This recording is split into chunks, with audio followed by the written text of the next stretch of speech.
స్నేహితులారా, అమ్మ అనేది కేవలం ఒక పదం కాదు. అది ఒక సంపూర్ణ ప్రపంచం. మనిషి ఈ ప్రపంచం మొత్తానికి ఎదురు నిలబడగలడేమో కాని తన తల్లికి మాత్రం ఎప్పటికీ ఎదురు నిలబడలేడని అంటారు. ఎందుకంటే అమ్మ ఎంత కఠినంగా కనిపించినా ఆమె తీసుకునే ప్రతి నిర్ణయం వెనుక తన బిడ్డ మేలు మాత్రమే దాగి ఉంటుంది. ఎంత ఆలస్యమైనా ఇక్కడే ఉండి నా కోసం ఎదురుచూడు. ఒక తల్లి చెప్పిన ఈ ఒక్క మాటే ఈ సినిమా ప్రాణం. ప్రేక్షకుల హృదయాలను లోతుగా కదిలించిన డైలాగ్ కూడా ఇదే. అయితే నిజం చెప్పండి, మనం ఎప్పుడైనా మన అమ్మ మాటను పూర్తిగా విన్నామా? లేక వినినట్లు మాత్రమే నటించామా? ఈరోజు చెప్పబోయే సినిమా కూడా అలాంటి ఒక తల్లి కథే. మిమ్మల్ని ఎన్నోసార్లు భావోద్వేగానికి గురిచేసే, ఎన్నోసార్లు ఆశ్చర్యపరిచే, చివరికి మీ కళ్లలో నీళ్లు తెప్పించే ఒక కథ. అందుకే ఈ సినిమా లక్షలాది మంది హృదయాలను తాకింది. కాబట్టి ఈ వీడియోను చివరి వరకు తప్పకుండా చూడండి. ఎందుకంటే దీని క్లైమాక్స్ చాలా కాలం వరకు మీ మనసులో నిలిచిపోతుంది. మరి ఇంకెందుకు ఆలస్యం? ఈ హృదయాన్ని కదిలించే, భావోద్వేగాలతో నిండిన కథను ప్రారంభిద్దాం. కానీ అంతకంటే ముందు, మీరు ఇంకా మా ఛానల్ను సబ్స్క్రైబ్ చేయకపోతే ఇప్పుడే సబ్స్క్రైబ్ చేసి బెల్ ఐకాన్ను కూడా నొక్కండి. సినిమా ఒక జైలుతో ప్రారంభమవుతుంది. జైలు నుండి ఒక మహిళా ఖైదీ విడుదల అవుతుంది. ఆమెతో పాటు ఆమె 5 ఏళ్ల చిన్న కొడుకు కూడా ఉంటాడు. శిక్ష పూర్తయిన తర్వాత ఆమె జైలు బయటకు వస్తుంది. కాని ఆమె విడుదల ప్రభుత్వ సహాయంతో కాదు, జైలులో ఉన్న మరో మహిళా ఖైదీ చేసిన సిఫారసు వల్ల జరుగుతుంది. ఆ మహిళ ఒక వేశ్య. ఆమె మనసులో ఒక ఆలోచన ఉంటుంది. ఎప్పుడైనా నేను కూడా జైలు నుండి బయటకు వస్తే ఈ మహిళను నా పనికి ఉపయోగించుకోవచ్చు. వెళ్లేటప్పుడు తన చిరునామా, ఫోన్ నంబర్ కూడా ఆమెకు ఇచ్చి, బయటికి వెళ్లిన తర్వాత నన్ను తప్పకుండా సంప్రదించు అని చెబుతుంది. కానీ జైలు బయటకు వచ్చిన వెంటనే ఆ తల్లి మొదట ఏం చేస్తుందో తెలుసా? ఆ చిరునామా, ఫోన్ నంబర్ ఉన్న కాగితాన్ని నేరుగా చెత్తబుట్టలో పడేస్తుంది. తర్వాత తన కొడుకు చేయి పట్టుకుని అక్కడి నుంచి చాలా దూరం వెళ్ళిపోతుంది. జైలు నుండి బయటకు వచ్చిన తర్వాత ఆ తల్లి, కొడుకు ఇద్దరూ కేరళలోని ఇడుక్కి ప్రాంతానికి దగ్గరలో ఉన్న ఒక చిన్న గ్రామానికి చేరుకుంటారు. చాలా రోజులుగా ఆకలితో ఉండటంతో మొదట ఒక చిన్న హోటల్లోకి వెళ్లి భోజనం చేస్తారు. ఆ హోటల్ యజమాని ఒక వృద్ధుడు. వయస్సు మీద పడడంతో హోటల్ పనులన్నీ ఒంటరిగా చేయలేక చాలా ఇబ్బంది పడుతుంటాడు. భోజనం పూర్తయ్యాక అతను బిల్లు తీసుకుని వారి దగ్గరకు వస్తాడు. అప్పుడు ఆ మహిళ సంకోచంతో, నా దగ్గర డబ్బులు లేవు అని చెబుతుంది. అది విన్న వృద్ధుడు మొదట చాలా కోపపడతాడు. డబ్బులు లేకపోతే ఇంత భోజనం ఎందుకు చేశావు అని ప్రశ్నిస్తాడు. అప్పుడు ఆ మహిళ చేతులు జోడించి, నిజంగానే నా దగ్గర డబ్బులు లేవు. కానీ మీరు అనుమతిస్తే ఇక్కడ పనిచేసి మీ డబ్బు తీర్చేస్తాను అని అంటుంది. వృద్ధుడు వెంటనే నిరాకరిస్తాడు. ఇక్కడ నాకు సరిపడా పని కూడా లేదు. నీకు ఎలా పని ఇస్తాను? నువ్వు వెళ్ళిపో అని చెబుతాడు. కాని కొద్దిసేపటి తర్వాత ఆ మహిళను, ఆమె చిన్న కొడుకును చూసి అతనికి జాలి కలుగుతుంది. ఒక ఒంటరి మహిళ తన చిన్న పిల్లవాడితో ఎంత కష్టాలు పడుతుందో అని ఆలోచిస్తాడు. చివరికి ఆమెకు పని ఇస్తాడు. ఆ రోజు నుంచి ఆ మహిళ తన కొడుకుతో కలిసి అక్కడే ఉండడం ప్రారంభిస్తుంది. పగలంతా హోటల్ పని చేస్తూనే తన కొడుకును కూడా ఎంతో ప్రేమగా చూసుకుంటుంది. కొద్దిగా ఆ హోటల్ వాతావరణమే మారిపోతుంది. కస్టమర్ల సంఖ్య పెరుగుతుంది. ఆదాయం కూడా మునుపటి కంటే చాలా ఎక్కువ అవుతుంది. ఒకరోజు వృద్ధుడు క్యాష్ బాక్స్ తెరిచి చూసినప్పుడు ఈ మహిళ వచ్చిన తర్వాత తన హోటల్ అదృష్టమే మారిపోయిందని గ్రహిస్తాడు. కాని వారి జీవితంలో ప్రశాంతత ఎక్కువ రోజులు నిలవలేదు. ఒకరోజు ఒక తాగుబోతు వ్యక్తి హోటల్కు వచ్చి ఆ మహిళను చూసి వృద్ధుడిని ఎగతాళి చేస్తూ అడుగుతాడు, ఈ కొత్త ఆడది ఎవరు? నీ భార్య లేక ఇంకేదైనా? అది విన్న వృద్ధుడు తీవ్ర కోపంతో అతన్ని గట్టిగా మందలించి అక్కడి నుంచి వెళ్ళగొడతాడు. కాని ఆ రోజు తర్వాత అతని ప్రవర్తనలో మార్పు రావడం ప్రారంభమవుతుంది. కొన్ని రోజుల తర్వాత అతను ఆ మహిళతో, నువ్వు ఇక హోటల్లో ఉండాల్సిన అవసరం లేదు, నా ఇంటికి వచ్చి ఉండవచ్చు అని చెబుతాడు. అది విన్న వెంటనే ఆ మహిళకు అంతా అర్థమైపోతుంది. మళ్లీ పరిస్థితులు మారబోతున్నాయని ఆమె గ్రహిస్తుంది. పార్ట్ 2 తెలుగు అనువాదం. మరుసటి రోజు ఉదయం వృద్ధుడు నిద్రలేచి చూసేసరికి ఇంటి తాళం చెవి అతని ముందే ఉంటుంది. కాని ఆ మహిళ, ఆమె కొడుకు మాత్రం అక్కడి నుంచి వెళ్ళిపోయి ఉంటారు. అక్కడే మనకు మొదటిసారి ఒక విషయం అర్థమవుతుంది. ఈ మహిళ ఎందుకు ప్రతి ఒక్కరి నుంచి తప్పించుకుంటూ తిరుగుతోంది? ఎక్కడైనా ప్రమాదం వస్తుందనే చిన్న అనుమానం వచ్చినా ఒక్క మాట కూడా చెప్పకుండా ఆ చోటును వదిలేసి వెళ్ళిపోతుంది. ఆ తర్వాత ప్రారంభమవుతుంది వారి అంతులేని ప్రయాణం. ఒక పట్టణం నుంచి మరో పట్టణానికి, ఒక గ్రామం నుంచి మరో గ్రామానికి, ఒక గుర్తింపు నుంచి మరో గుర్తింపుకు. ప్రతి చోట కొత్త పేరు, కొత్త కథ, కొత్త జీవితం. కానీ వారి అదృష్టం మాత్రం ఎప్పుడూ మారదు. వారు ఎక్కడికి వెళ్ళినా కొంతకాలం పని చేస్తారు. ఆ తర్వాత ఏదో ఒక కారణంతో ఆ చోటును వదిలి వెళ్లాల్సి వస్తుంది. ఈ ప్రయాణం ఎడతెరిపి లేకుండా కొనసాగుతూనే ఉంటుంది. ఒకరోజు బస్సులో ప్రయాణం చేస్తుండగా ఆ చిన్న పిల్లవాడు తన తల్లిని ఒక ప్రశ్న అడుగుతాడు. ఆ ప్రశ్న నేరుగా హృదయాన్ని తాకుతుంది. అమ్మా, మన అసలు కథ ఏమిటి? మనం ఎప్పుడూ ఒక చోటు నుంచి మరో చోటుకు ఎందుకు పారిపోతూనే ఉంటాం? ప్రతి చోట మన పేర్లు ఎందుకు మారిపోతుంటాయి? మనకంటూ అసలు ఒక గుర్తింపు లేదా? బిడ్డ అడిగిన ప్రశ్న విన్న తల్లి కొన్ని క్షణాలు మౌనంగా ఉంటుంది. తర్వాత చిరునవ్వుతో, ఒకరోజు మన పూర్తి కథను నీకు తప్పకుండా చెబుతాను అని అంటుంది. అప్పుడు అబ్బాయి ఆసక్తిగా అడుగుతాడు, సరే, అయితే ఈసారి నా కొత్త పేరు ఏమిటి? తల్లి అతని చెవికి దగ్గరగా వెళ్ళి నెమ్మదిగా కొత్త పేరు చెబుతుంది. అది విన్న వెంటనే అబ్బాయి ముఖంలో చిరునవ్వు విరుస్తుంది. అతనికి ఇది ఒక ఆటలా అనిపిస్తుంది.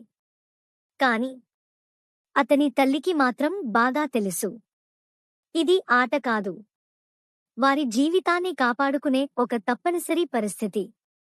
తన కొడుకును వారి అసలు గుర్తింపుతో ముడిపడి ఉన్న ప్రతి ప్రమాదం నుంచి కాపాడాలని ఆమె కోరుకుంటుంది. అందుకే ఎప్పుడైనా ఏదైనా వ్యక్తి ఉద్దేశం తప్పుగా అనిపించినా, లేదా ఎవరికైనా వారిపై అనుమానం వచ్చినా, ఆమె ఒక్క క్షణం కూడా ఆలస్యం చేయకుండా ఆ చోటును వదిలి వెళ్ళిపోతుంది. ఎలాంటి పరిస్థితుల్లోనైనా తన కొడుకును సురక్షితంగా ఉంచడమే ఆమె జీవిత లక్ష్యం. ఇలా ఊరు తిరుగుతూ ఒకరోజు ఆమెకు ఒక ఇంట్లో పని దొరుకుతుంది. ఆ ఇంట్లో వాళ్ళు ఆమెతో ఎంతో మంచిగా ప్రవర్తిస్తారు. దాదాపు నెల రోజుల్లో ఆ కుటుంబంతో ఆమెకు కొంత అనుబంధం కూడా ఏర్పడుతుంది. కాని ఇక్కడ కూడా తన అసలు గుర్తింపును దాచాల్సిందే. తన భర్త ఢిల్లీలో పనిచేస్తున్నాడని ఆమె అబద్ధం చెబుతుంది. ఆ ఇంటి యజమానురాలు కూడా ఆ మాటలను నిజమేనని నమ్ముతుంది. ఒకరోజు ఆమె ఇలా అంటుంది, నీ భర్త అంత దూరంలో ఉండి కష్టపడుతున్నాడు. నేను అతనికి కొంత సహాయం చేయగలను. అతని పత్రాల కాపీలు తీసుకురా. అతని కోసం ఏదైనా ఏర్పాటు చేయడానికి ప్రయత్నిస్తాను. ఆ మహిళ ఇంకా మార్గం లేక సరేనని అంగీకరిస్తుంది. కాని విధి మాత్రం ఇంకేదో నిర్ణయించి ఉంటుంది. ఆమె పత్రాల జిరాక్స్ తీసుకురావడానికి వెళ్లిన అదే రోజు ఆ ఇంటి యజమానురాలి భర్త ప్రమాదంలో మరణించిన వార్త వస్తుంది. ఒక్క క్షణంలో ఆ ఇంటి వాతావరణం పూర్తిగా మారిపోతుంది. ఇక అక్కడ ఉండటం మంచిది కాదని ఆమె గ్రహిస్తుంది. మళ్ళీ తన కొడుకు చేయి పట్టుకుని మరో కొత్త ప్రయాణాన్ని ప్రారంభిస్తుంది. ఆ ఇంటిని వదిలి వచ్చిన తర్వాత తల్లి, కొడుకు మళ్లీ రోడ్డుపైనే మిగిలిపోతారు. పరిస్థితులు అంత దారుణంగా మారిపోతాయి. వారి దగ్గర తినడానికి కూడా డబ్బులు ఉండవు. తన కొడుకు ఆకలితో బాధపడుతుండటాన్ని చూసి ఆమె ఒక చిన్న బన్ కొనిపెట్టి అతనికి తినమని ఇస్తుంది. అప్పుడే రోడ్డు పక్కన కూర్చున్న మానసికంగా అస్థిరంగా ఉన్న ఒక యువతిని ఆమె గమనిస్తుంది. చిరిగిన బట్టలతో మౌనంగా కూర్చుని ఉంటుంది. ఎవరితోనూ మాట్లాడదు. ఆమెను చూసి ఈ మహిళకు జాలి కలుగుతుంది. దగ్గరకు వెళ్లి అడుగుతుంది, ఏమైంది? నువ్వు ఇక్కడ ఒంటరిగా ఎందుకు కూర్చున్నావు? కాని ఆ అమ్మాయి ఒక్క మాట కూడా మాట్లాడదు. అప్పుడే ఆమె దృష్టి ఆ అమ్మాయి బ్యాగ్లో ఉన్న ఒక ఐడీ కార్డుపై పడుతుంది. ఆ కార్డును చూడాలని ప్రయత్నిస్తుంది. కాని ఆ అమ్మాయి వెంటనే దాన్ని వెనక్కి లాక్కుంటుంది. అప్పుడు తన కొడుకు కోసం కొన్న ఆ బన్ను ఆ అమ్మాయికి ఇస్తుంది. దానికి బదులుగా ఆ ఐడీ కార్డును తీసుకుంటుంది. అక్కడి నుంచే ఆమె జీవితంలో మరో పెద్ద మలుపు మొదలవుతుంది. ఐడీ కార్డును చూసి ఆ అమ్మాయి పేరు శైలి అని తెలుస్తుంది. ఆమె ఒక వృద్ధ మహిళను చూసుకోవడానికి ఉద్యోగంలో చేరిందని కూడా తెలుసుకుంటుంది. అప్పుడే ఆ మహిళ ఒక కీలక నిర్ణయం తీసుకుంటుంది. ఆమె శైలి గుర్తింపునే స్వీకరించాలని నిర్ణయించుకుంటుంది. ఐడీ కార్డులో ఉన్న ఫోన్ నంబర్కు కాల్ చేసి తానే శైలినని చెబుతుంది. అవతలివారు కొన్ని ముఖ్యమైన సూచనలు ఇస్తారు. నువ్వు వెళ్లబోయే ఇంట్లో చాలా కోపంగా ఉండే ఒక ముసలావిడ ఉంటుంది. ఆమెతో చాలా జాగ్రత్తగా ఉండాలి. అప్పుడు ఆమె ధైర్యంగా సమాధానం ఇస్తుంది, మీరు ఎలాంటి ఆందోళన పడాల్సిన అవసరం లేదు. అన్నీ నేను చూసుకుంటాను. అలా తన కొడుకుతో కలిసి ఆ ఇంటి వైపు బయలుదేరుతుంది. ఆ ఇంటికి చేరుకున్న వెంటనే ఫోన్లో చెప్పిన మాటలు ఏమాత్రం అతిశయోక్తి కాదని ఆమెకు అర్థమవుతుంది. ఆ ఇంట్లో నివసిస్తున్న వృద్ధురాలు నిజంగానే చాలా కఠిన స్వభావం కలిగినది. ఆమె చేతులు, కాళ్ళు సరిగా పనిచేయవు.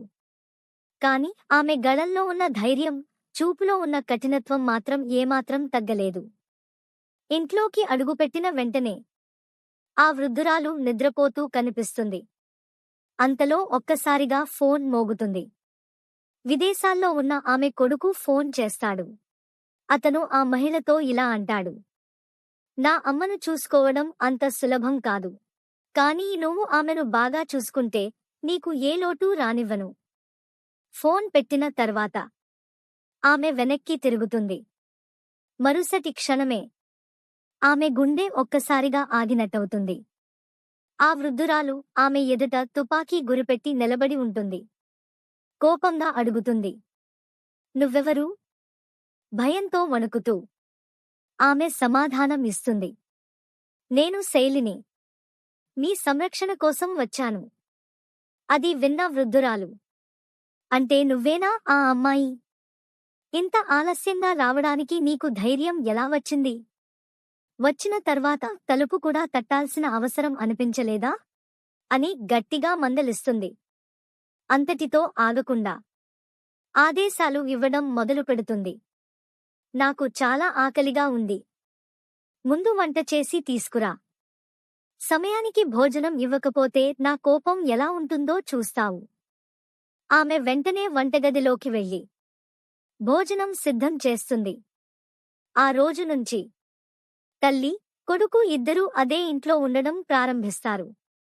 కాని ఆ చిన్న అబ్బాయి మాత్రం ఆ వృద్ధురాలిని చూసి చాలా భయపడుతుంటాడు. ఒక రాత్రి నిద్రపోయే ముందు తన తల్లితో ఇలా అంటాడు, అమ్మా, ఈ అమ్మమ్మ ఎప్పుడూ తుపాకీతోనే తిరుగుతోంది. ఎక్కడైనా మనల్ని కాల్చేస్తుందేమోనని భయంగా ఉంది. తల్లి ప్రేమగా నవ్వుతూ, అలా ఏమీ జరగదు. నువ్వు అనవసరంగా భయపడుతున్నావు. అని ఓదారుస్తుంది. కాని అప్పుడే అబ్బాయి మరో ప్రశ్న అడుగుతాడు. ఆ ప్రశ్నే సినిమాలోని అతిపెద్ద సంకేతంగా మారుతుంది. అతను అడుగుతాడు, అమ్మా, ఒకవేళ ఈ అమ్మమ్మ మనకు హాని చేయాలని ప్రయత్నిస్తే ముందు ఎవరికో చేసినట్టే వీరికి కూడా అదే చేస్తావా? మరుసటి ఉదయం ఆ మహిళ వృద్ధురాలిని వీల్చైర్లో కూర్చోబెట్టి బయటకు తీసుకెళ్తుంది. మాట్లాడుకుంటూ ఉండగా ఆమె అడుగుతుంది, అందరూ మీరు ఎవ్వరితోనూ మాట్లాడరని అంటున్నారు, కాని నాతో మాత్రం చాలా మాట్లాడుతున్నారు. వృద్ధురాలు చిరునవ్వుతో సమాధానం ఇస్తుంది, నేను అందరితో మాట్లాడుతాను, కాని నా కొడుకుతో మాత్రం మాట్లాడను. ఆమె ఆశ్చర్యపోతుంది. అప్పుడు వృద్ధురాలు తన గతాన్ని చెబుతుంది. ఆమె భర్త భారత స్వాతంత్ర్య పోరాటంలో పాల్గొన్నాడని, ఆంగ్లేయులపై ఆయుధాలు ఎత్తాడని, ఎన్నో హింసలు భరించినా ఎప్పుడూ వెనక్కి తగ్గలేదని చెబుతుంది. కాని ఇప్పుడు తన కొడుకు అదే ఆంగ్లేయుల దేశంలో ఉద్యోగం చేస్తున్నాడని, అందుకే ఏళ్ల క్రితమే తన కొడుకుతో మాట్లాడడం మానేశానని చెబుతుంది. ఆమె ఈ మాటలు విన్న తర్వాత పూర్తిగా నిశ్శబ్దంగా మారిపోతుంది. ఎదుట కూర్చున్న ఈ వృద్ధురాలు బయటికి ఎంత కఠినంగా కనిపించినా లోపల అంతే దృఢమైన విలువలు, సిద్ధాంతాలు కలిగిన మహిళ అని ఆమెకు అర్థమవుతుంది.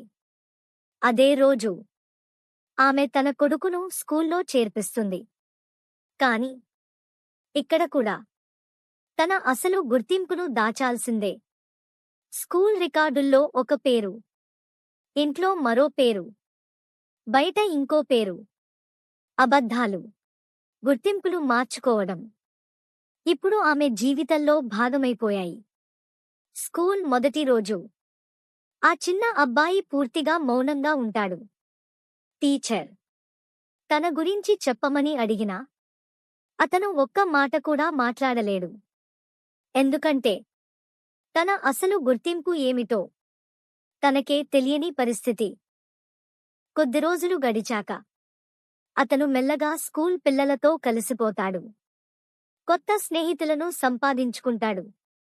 అయితే అతని తల్లి అలవాట్లు మాత్రం ఏమాత్రం మారవు. ప్రతి ఉదయం ఆమె తన కొడుకును ఇంటి ముందు కాదు, చాలా దూరంలో ఉన్న వెనుక దారిలో తీసుకెళ్లి అక్కడి నుంచి స్కూల్ బస్సులో ఎక్కిస్తుంది. బస్సు వెళ్లిపోయిన తర్వాత మాత్రమే తిరిగి ఇంటికి వస్తుంది. ఈ విషయం ఒకరోజు ఆ వృద్ధురాలు కూడా గమనిస్తుంది. ఆమె అడుగుతుంది, నువ్వు ప్రతిరోజూ నీ కొడుకును అంత దూరం ఎందుకు తీసుకెళ్తావు? బస్సు మన ఇంటి ముందుకే రావచ్చు కదా? కాని ఎప్పటిలాగే ఆమె సమాధానం చెప్పదు. కేవలం చిరునవ్వు నవ్వి మాటను మార్చేస్తుంది. ఇప్పటికే ఒక విషయం స్పష్టమవుతుంది. ఆమె తన గతానికి అంతగా భయపడుతోంది. ఎవరికీ తన గురించి ఏమీ తెలియనివ్వాలని అనుకోవడం లేదు. రోజులు గడుస్తుంటాయి. ఒకవైపు ఆమె ఆ వృద్ధురాలిని ఎంతో శ్రద్ధగా చూసుకుంటుంది. మరోవైపు ఆమె కొడుకు స్కూల్లో తన కొత్త జీవితాన్ని నిర్మించుకుంటూ ఉంటాడు. కాని ఒకరోజు అన్నింటినీ మార్చేసే సంఘటన జరుగుతుంది. ఒకరోజు స్కూల్ ముగిసిన తర్వాత ఎప్పటిలాగే ఆ మహిళ తన కొడుకును తీసుకెళ్లడానికి స్కూల్కు వస్తుంది. కాని ఈసారి ఆ చిన్న అబ్బాయి అక్కడ కనిపించడు. ఎక్కడా అతని జాడ ఉండదు. తల్లి ఒక్కసారిగా భయపడిపోతుంది. ఆందోళనతో స్కూల్ అంతా వెతకడం ప్రారంభిస్తుంది. అక్కడ ఇక్కడ పరుగులు తీస్తూ తన కొడుకును వెతుకుతుంది. కొంతసేపటి తర్వాత ఇతర పిల్లలతో కలిసి ఆడుకుంటున్న తన కొడుకు కనిపిస్తాడు. అతన్ని చూడగానే ఆమె భయం ఒక్కసారిగా కోపంగా మారిపోతుంది. వెంటనే పరుగెత్తుకుంటూ వెళ్ళి అతన్ని గట్టిగా మందలిస్తుంది. నేను నిన్ను తీసుకెళ్లడానికి వస్తుంటే నువ్వు చెప్పకుండా ఎక్కడికైనా ఎలా వెళ్తావు? కొద్దిసేపు అక్కడే నా కోసం ఎదురుచూడలేవా? ఆ చిన్న అబ్బాయికి తాను చేసిన తప్పు ఏమిటో కూడా అర్థం కాదు. అప్పుడు ఆమె అతనికి ఒక మాట చెబుతుంది. ఆ ఒక్క మాటే మొత్తం సినిమా యొక్క అత్యంత ముఖ్యమైన డైలాగ్గా మారుతుంది. ఆమె చెబుతుంది, విను, నేను రావడానికి ఎంత ఆలస్యమైనా నువ్వు ఎక్కడికి వెళ్ళకూడదు. అదే చోట నా కోసం ఎదురుచూస్తూ ఉండాలి. నేను తప్పకుండా తిరిగి వస్తాను. ఆ సమయంలో ఈ మాటలు ఒక సాధారణ తల్లి తన బిడ్డపై చూపే ప్రేమ, జాగ్రత్తలా మాత్రమే అనిపిస్తాయి. కాని సినిమా చివర్లో ఇదే మాట ప్రేక్షకుల కళ్లలో నీళ్లు తెప్పిస్తుంది. ఆ రాత్రి ఆ చిన్న అబ్బాయి నిద్రపోయిన తర్వాత ఆ వృద్ధురాలు ఆ మహిళను అడుగుతుంది, ఇన్ని రోజులుగా నువ్వు నా దగ్గరే ఉంటున్నావు. కాని ఈ రోజు వరకు నీ గురించి ఒక్క మాట కూడా చెప్పలేదు. నీ అసలు కథ ఏమిటి? మొదట ఆమె నిశ్శబ్దంగా ఉంటుంది. తర్వాత నెమ్మదిగా ఒక కథ చెప్పడం ప్రారంభిస్తుంది. ఆమె చెబుతుంది, చాలా సంవత్సరాల క్రితం ఒక రాక్షసుడు ఒక రాణిని ప్రేమిస్తున్నానని నమ్మించి తన ఇంటికి తీసుకెళ్లాడు. మొదట్లో అన్నీ చాలా బాగానే అనిపించాయి. కాని కొద్ది రోజుల్లోనే ఆ రాణికి నిజం తెలిసిపోయింది. అతను మనిషి కాదు, ఒక రాక్షసుడు. అతను ఆమెను తన బందీగా మార్చేశాడు. రాణి అక్కడి నుంచి ఎన్నోసార్లు పారిపోవడానికి ప్రయత్నించింది. కాని ప్రతిసారీ విఫలమైంది. చివరికి తన విధిని అంగీకరించి అదే బంధంలో జీవించడం ప్రారంభించింది. కాని ఒకరోజు తాను తల్లి కాబోతున్నానని తెలిసింది. అక్కడి నుంచే అన్నీ మారిపోయాయి. ఇప్పుడు తన గురించి ఆమెకు ఎలాంటి భయం లేదు. తన బిడ్డ గురించి మాత్రమే భయపడింది. ఎక్కడైనా నా బిడ్డ కూడా ఆ రాక్షసుడిలా మారిపోతాడేమో, లేదా నాలాగే బానిస జీవితాన్ని గడపాల్సి వస్తుందేమో అని ఆలోచించింది. తన బిడ్డ భవిష్యత్తును కాపాడటానికి ఆ రాణి ఒక భయంకరమైన నిర్ణయం తీసుకుంది. ఆమె ఆ రాక్షసుడిని చంపేసింది. అతని శవాన్ని అదే ఇంట్లో పాతిపెట్టింది. ఆ సమాధిపై ఒక అరటి మొక్కను నాటింది. ఆ తర్వాత తాను చేసిన నేరాన్ని అంగీకరించి స్వయంగా జైలుకు వెళ్ళింది. శిక్ష పూర్తయిన తర్వాత బయటకు వచ్చి తన బిడ్డను తీసుకుని ప్రపంచం మొత్తం నుంచి దాక్కుంటూ తిరిగింది. ఒక చోటు నుంచి మరో చోటుకు, ఒక పేరు నుంచి మరో పేరుకు, కేవలం తన బిడ్డను కాపాడుకోవడానికి మాత్రమే. కథ ముగియగానే గది మొత్తం నిశ్శబ్దంగా మారిపోతుంది. ఆ వృద్ధురాలికి ఇది కేవలం ఒక కల్పిత కథ కాదని, ఆమె నిజ జీవిత కథేనని అర్థమవుతుంది. కొంతసేపు మౌనంగా ఉన్న తర్వాత ఆమె ఇలా అంటుంది, ఇక నాకు ఈ తుపాకీ అవసరం లేదు. దాన్ని ఎక్కడైనా పెట్టేయి. ఆ తర్వాత తన చివరి కోరికను కూడా చెబుతుంది. నేను చనిపోయిన రోజు నన్ను కూడా ఈ ఇంట్లోనే పాతిపెట్టు. నా సమాధిపై కూడా ఒక అరటి మొక్క నాటు. ఆ మాటలు విన్న వెంటనే ఆ మహిళ కళ్లలో నీళ్లు తిరుగుతాయి. ఎందుకంటే మొట్టమొదటిసారి తన గతం మొత్తం తెలిసిన తర్వాత కూడా ఎవరో ఒకరు తనను పూర్తిగా అంగీకరించారు. కాని విధి ఇంకా ఆమెను వదిలిపెట్టలేదు. కొన్ని రోజుల తర్వాత ఆమె ఒక నగల దుకాణానికి వెళ్తుంది.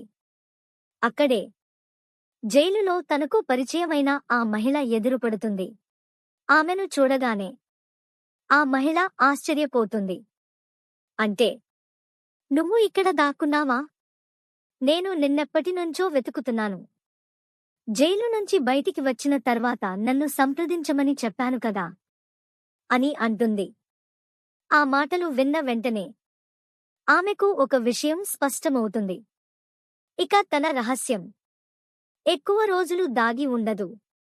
అక్కడి నుంచే ఆమె జీవితంలోకి మరో కొత్త ప్రమాదం అడుగుపెడుతుంది. అదొక ప్రమాదం మళ్ళీ తనను, తన కొడుకును విడదీయబోతోంది. నగల దుకాణంలో జరిగిన ఆ సంఘటన తర్వాత ఆ మహిళ పూర్తిగా భయపడిపోతుంది.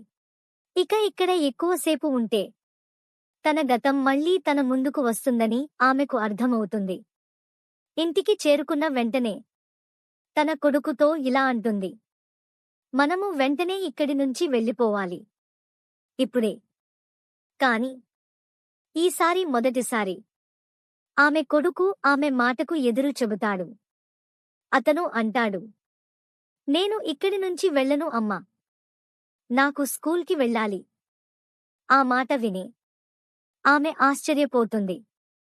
ఇప్పటివరకు తన ప్రతి మాటను ప్రశ్నించకుండా విన్న ఆ చిన్న పిల్లవాడు ఈరోజు తొలిసారి తన మనసులోని కోరికను బయటపెడుతున్నాడు.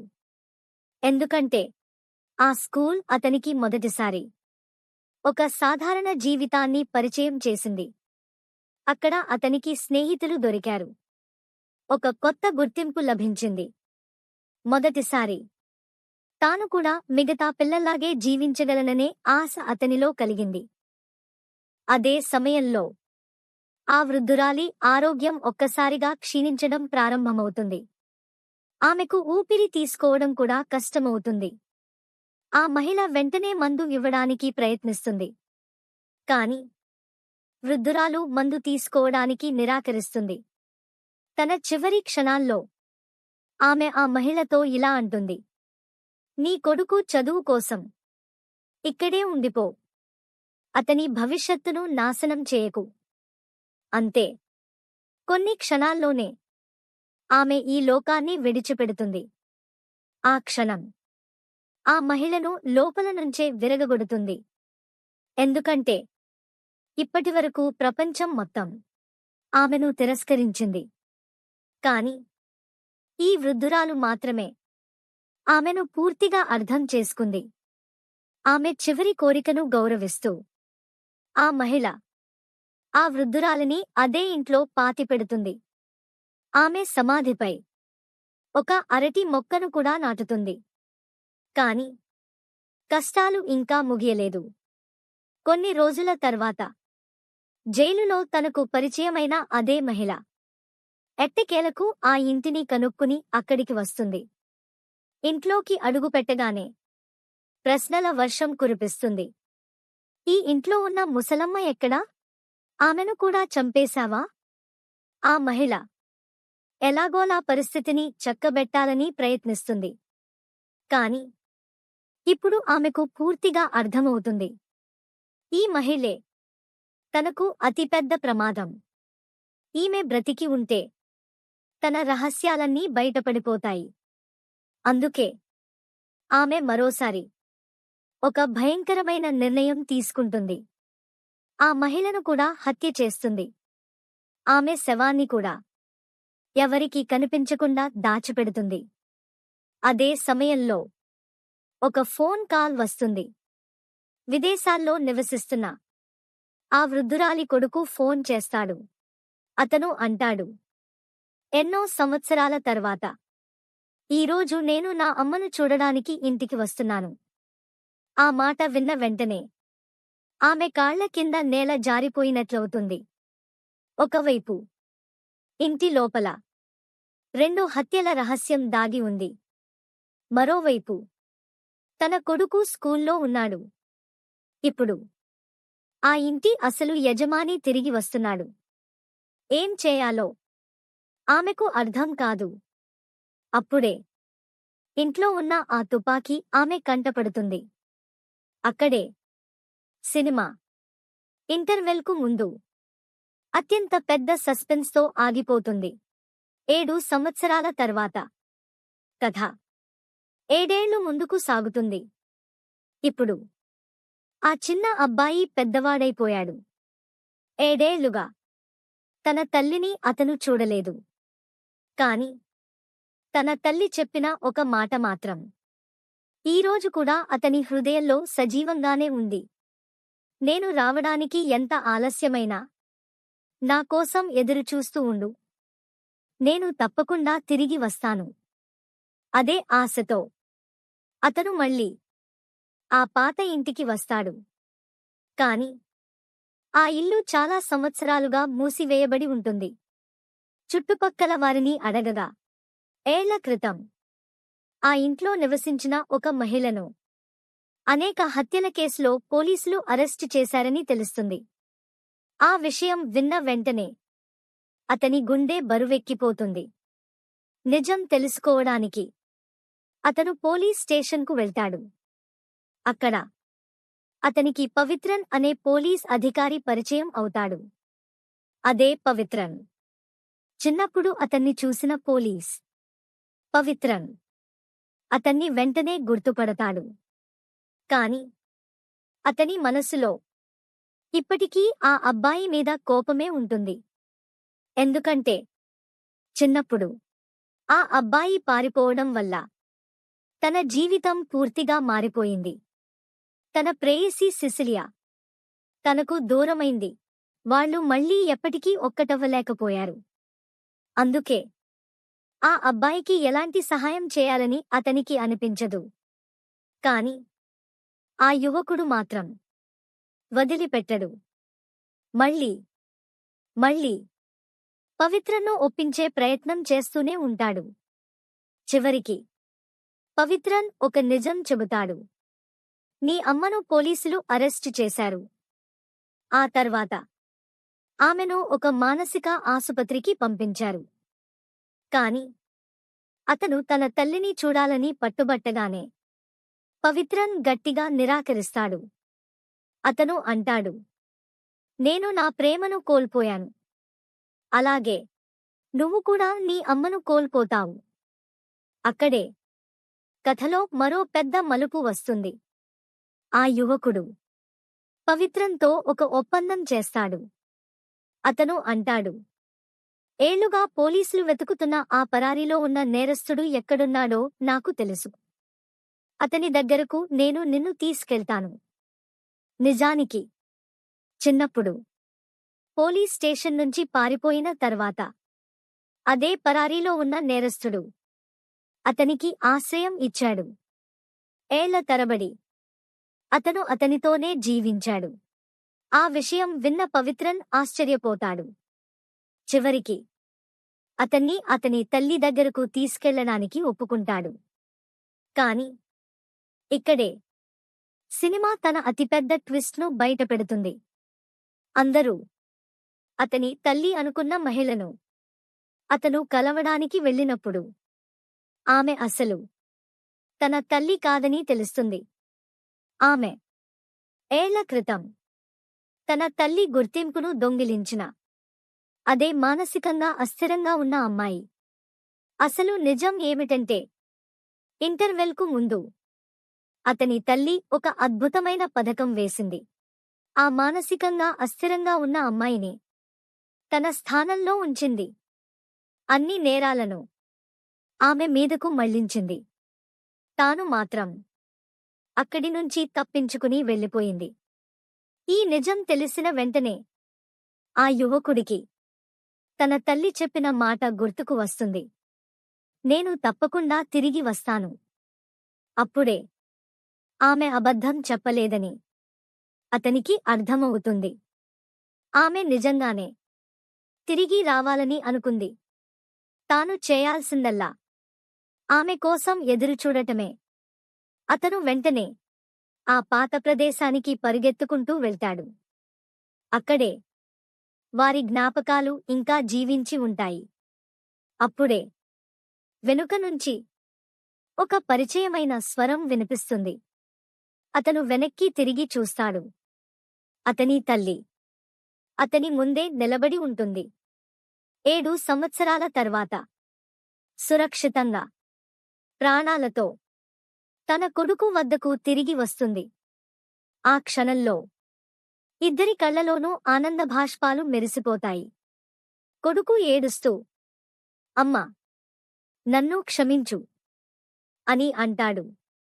ఆమె చిరునవ్వుతో, నేను నీతో ఏమన్నాను? ఎంత ఆలస్యమైనా నా కోసం ఎదురుచూస్తూ ఉండు. నేను తప్పకుండా తిరిగి వస్తాను అని చెబుతుంది. ఆ తర్వాత ఆ యువకుడు తన తల్లిని అడుగుతాడు, ఇప్పుడు మన కథ ఏమిటి? ఇప్పుడైనా మనం ఎక్కడికి వెళ్దాం? ఈసారి నా కొత్త పేరు ఏమిటి? ఆమె చిరునవ్వు చిందిస్తూ అతని చెవిలో ఏదో మెల్లగా చెబుతుంది. ఆ మాట ప్రేక్షకులకు వినిపించదు. అక్కడితో ఈ హృదయాన్ని కదిలించే భావోద్వేగ కథ ముగుస్తుంది. మా ఛానల్ను సబ్స్క్రైబ్ చేయకపోతే ఇప్పుడే సబ్స్క్రైబ్ చేసి బెల్ ఐకాన్ను కూడా నొక్కండి.